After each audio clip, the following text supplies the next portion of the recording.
O artigo 192, ele restringia as taxas de juros do Brasil a 12%. O Congresso Nacional tirou esse artigo da Constituição.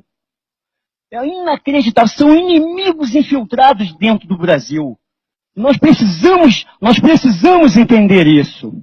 Quando o Fernando Henrique assumiu o governo na era do Itamar Franco, a dívida interna do Brasil, era de 30 bilhões de reais. Quando o Fernando Henrique saiu do ministro, foi presidente, a dívida era de 60 bi de reais. No final do governo Fernando Henrique, ela chegou a 687 bilhões de reais. E no final da era Lula, quase 1,6 trilhão de reais. Tá?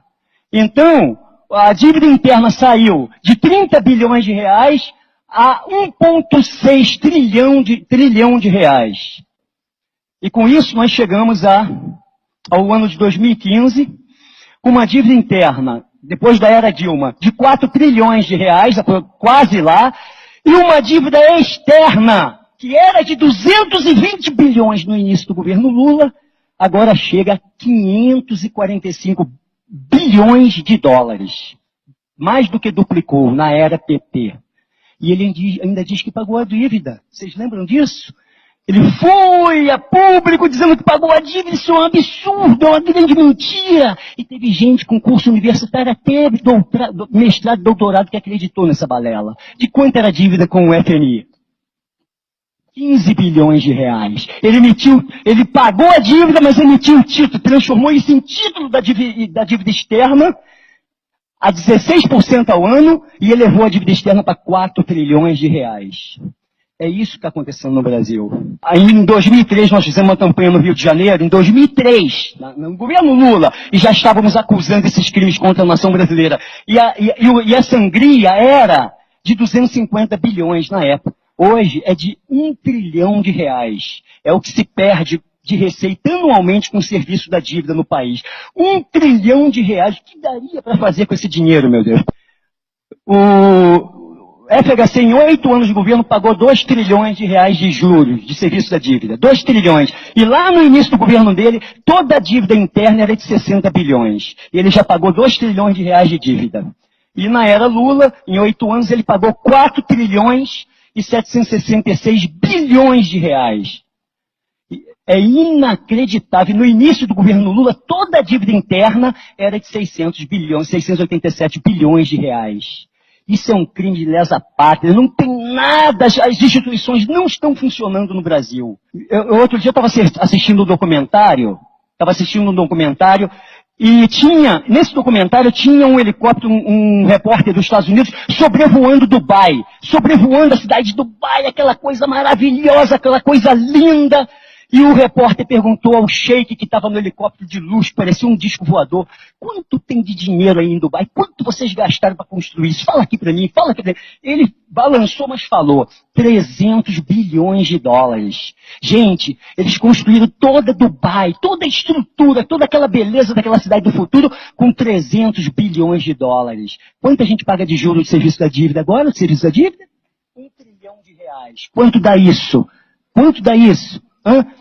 Pois é, mas quando era 2, na época desse documentário era 2 reais o dólar. Tá? Naquele tempo, quando eu assisti esse documentário, dava para fazer 2 Dubais por ano no Brasil. E agora dá para fazer 1,3 Dubai todo ano no Brasil. Quem é rico aqui? Quem é o país rico? Me fala, então eu não aceito chamar o Brasil de país pobre ou atrasado. Eu não aceito isso. Isso é propaganda enganosa que foi inserida na cabeça das pessoas, inclusive de intelectuais, de acadêmicos, porque a mente dela, de grande parte da sociedade brasileira, foi contaminada por uma psicologia derrotista, que é uma ficção. O Banco Central é público ainda, mas se comporta como se fosse privado. Ele não cumpre com as suas funções. Quais são as funções do Banco Central? Regular taxa de juros e emitir moedas para desenvolver o desenvolvimento do Brasil.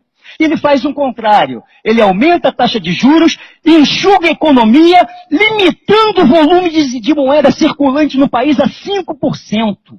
Ou seja, a moeda que circula no país representa apenas 5% do PIB. Meu amigo, em qualquer país avançado, economicamente um pouco menos apertado, arrochado pelo sistema, é 40%, é 35% ou 40% o montante de moeda circulante no país. E a doutora Fatorelli, ela fala isso aqui também nesse livro. E como é que ele faz isso, doutor Ribas? Como é que ele faz isso, patriotas? Como o Banco Central faz isso? Ele vai lá no caixa do banco, tem aquela dinheirama dos juros, dos 400% de juros que ele que ele recolheu da população, das empresas que pagam juro absurdo, juros do governo, ele está com aquele montão de dinheiro. O governo federal fala, não joga na economia, porque isso vai causar inflação. Não joga na economia, ele recolhe esse dinheiro todo do caixa do banco e não deixa o banco emprestar. E emite títulos para o banco. A doutora Fatorelli identificou de 12 a 14 maneiras diferentes de se extorquir o orçamento federal pelo sistema financeiro nacional e internacional. Se você tivesse uma dívida com o banco e você pudesse de forma unilateral decidir a taxa de juros, quanto você vai pagar para o banco? Você botaria a dívida lá no alto ou você daria a dívida mínima? Como é nos Estados Unidos ou no Japão, que é 0,2% ao ano. O governo federal, gente, o Banco Central, com uma política econômica e financeira suicida, ele decide de forma unilateral, que ele tem o poder, ele tem o monopólio financeiro no país, que o Banco Central ainda é público no país, ele decide pagar juros estratosféricos. Isso é crime de traição à pátria, meu general, meu coronel, comandante do exército, por favor. Salve o povo brasileiro, salve os 50 mil brasileiros que estão morrendo todo ano em nosso país, salve os idosos que estão na porta dos hospitais, salve as nossas crianças, salve a pátria, meus militares. Porque o povo está fazendo o que pode. Outro crime que ele comete. Você diz o governo abrindo a boca, falando de boca cheia, que aumentou as reservas internacionais do Brasil. Já viu isso? Aumentamos! O Brasil nunca teve uma reserva internacional tão grande. É outro golpe financeiro contra o país. Sabe o que eles fazem, doutor Ribas? Eles compram títulos do governo dos Estados Unidos, doutor Ribas, pagando quase zero de juros. E emite título da dívida interna, pagando 16% de juros. 16,5% de juros. É isso que eles fazem, é outra falcatrua que eles cometem contra a nação. É uma atrás da outra, é para acabar com a civilização brasileira. É para destruir tudo, para eles emergirem com um novo governo internacional, privado, uma ditadura internacional tão ferrenha que se a gente não reagir, se eles chegarem ao intento deles, nunca mais a humanidade se liberta. É só com intervenção divina. Então a gente não pode deixar isso acontecer. O que tem? O que é que tem de regular nas instituições brasileiras, meu Deus? É crime de traição à pátria. E para piorar, o comandante do exército, a quem todos obedecem, está submetido a um indivíduo, ao ministro da Defesa, que é membro titular, todos sabemos disso, de uma organização internacional que atenta contra a soberania do Brasil de forma sistemática, que é o Foro de São Paulo. Só isso já seria motivo suficiente para as Forças Armadas chamarem o povo. Cara, bota um tanque na rua e você vai ver a multidão que vai atrás. O povo vai atrás, gente. Os 7 milhões vão se transformar em 50 milhões na rua. Eu tenho certeza absoluta. Nós precisamos preparar o Brasil para isso, porque talvez a única saída seja essa. É constitucional que se faça uma auditoria completa da dívida interna e externa. Está lá na Constituição de 88, foi uma coisa boa que eles botaram lá. Nos atos transitórios constitucionais democráticos, é isso? Número 26. Então, pessoal, está lá na Constituição do Brasil para se fazer auditoria das dívidas, mas eles não fazem, cara. Eles não fazem auditoria, não fazem. É inacreditável. A única coisa boa que tem na Constituição de 88, eles não cumprem. Tá? E se fizesse uma auditoria no Brasil, olha o que aconteceria. 1 trilhão ficaria no caixa. Só a auditoria da dívida. 1 trilhão ficaria no caixa do governo. Não sairia. Por quê? Porque essa dívida não suporta uma auditoria. É um castelo de cartas. É uma mentira. É juros sobre juros. São falcatruas ilegais, inconstitucionais, imorais. Qualquer auditoria resolve isso. Se R$ 1 trilhão deixar de ser pago para o sistema financeiro e ficar na economia nacional, eu tenho certeza absoluta, não estou falando do minério ainda não. Só a auditoria da dívida. O país passa a crescer a 10% ao ano. Se o Brasil começar a crescer a 10% ao ano, em quanto tempo ele dobra o PIB? 7 anos, crescendo a 10% ao ano. Então, em 7 anos, o nosso PIB, que é de 6 trilhões, vai para 12. Só que o Brasil tem condições de crescer a 10% ao ano durante 30 anos seguidos ou 40. Tem condições de fazer isso por causa do consumo reprimido aqui. Uma pobreza reprimida que, se o Brasil explodir em prosperidade, a população brasileira vai correr para comprar os bens de consumo e de capital que a que ela foi privada por causa desse sistema injusto. Então o Brasil tem condições de crescer 30 anos facilmente a 10% ao ano. Mais 7 anos ele dobra de novo. É 10% ao ano. É exponencial, tá? Então aqui já vai para 24, meu Deus. Vai dobrar de novo, vai para 24. Mais 7 anos, vai para 48. Em 21 anos, o Brasil sai de 6 trilhões de PIB, que é hoje, para quase 50 trilhões de reais de PIB. Se nós entrarmos no caminho do progresso. Quem é pobre? Se a gente chegar a 50 trilhões de PIB num ciclo industrial magnífico que levaria 20 anos só, o Brasil estaria disputando com os Estados Unidos a primazia da primeira economia mundial. Você pode fazer as contas, você vai ver que 50 trilhões fica perto de 20 trilhões de dólares, que é o PIB dos Estados Unidos. Está entendendo isso? Os nossos potenciais sendo enterrados por uma mentira absurda de que nós somos pobres, atrasados, ou seja lá o que for. Eu não aceito esse termo nação de terceiro mundo, isso foi criado por eles. Não aceito esse termo de país pobre, isso foi criado por eles, para inserir na cabeça do povo a psicologia derrotista que mantém a maioria dos brasileiros, não todos, se arrastando como cobras, como ratos.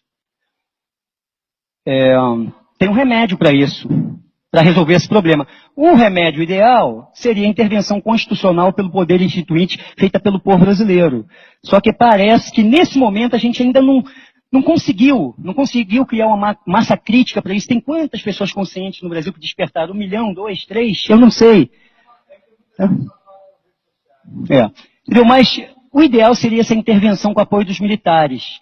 No dia seguinte, depois de uma possível intervenção popular, constitucional, com apoio dos militares, quando aplicar o estudo de cenários e fizer um governo provisório, um governo transitório, constituído, um Estado maior constituído de civis e militares, tá? Aí nós vamos poder aplicar os 32 pontos que vão transformar o Brasil na primeira, no mínimo na segunda potência mundial. Tá? E desses 32 só vou falar 5 principais, para encerrar e encerro aqui. Os 5 principais são auditoria completa das dívidas interna e externa. É imprescindível.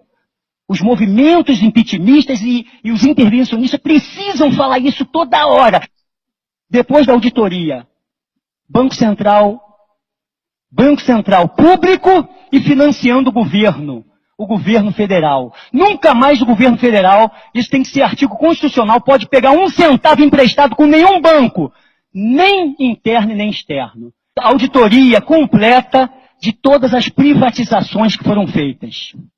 Aumento do efetivo das Forças Armadas para 1 milhão de mulheres e homens em armas. De 370 mil para 1 milhão de homens e mulheres em armas. E para finalizar, o último item. Uma contra-revolução cultural no Brasil. Acabar com toda a interferência cultural do marxismo, do gramicismo, do Herbert Marcusismo, né? E tudo que vem degenerando a cultura e a moral do povo brasileiro nos últimos 40 anos. Uma contra-revolução nacionalista para dizimar essa cultura demoníaca e transformar o comunismo, a divulgação do comunismo em crime hediondo de traição à pátria em território brasileiro. O seu Levi, que foi a salvação da mudança política brasileira, ele no mês ou 2 que ficou aí, ele aumentou os juros de 250 para 360 bilhões ao ano. Ele foi lá só para aumentar o serviço da dívida. Então veja, não é uma questão, por exemplo, o Odebrecht, né? O Marcelinho Odebrecht está em cana, por quê? Porque ele superfaturou obras públicas, não é verdade? Ele e outros mais, né? Agora, quem superfaturou a taxa de juros no Brasil não está preso. E houve um superfaturamento. O Brasil é uma potência econômica com uma doença política. Qual é essa doença? É o sistema político partidário que pratica o governo indireto imposto por Londres. É isso. Nós vamos encerrar com o nosso grito de guerra, não é isso? Vamos ficar em pé, então? Agradeço a presença e a paciência de todos que nos ouvirem. Brasil! Muito obrigado. Boa noite.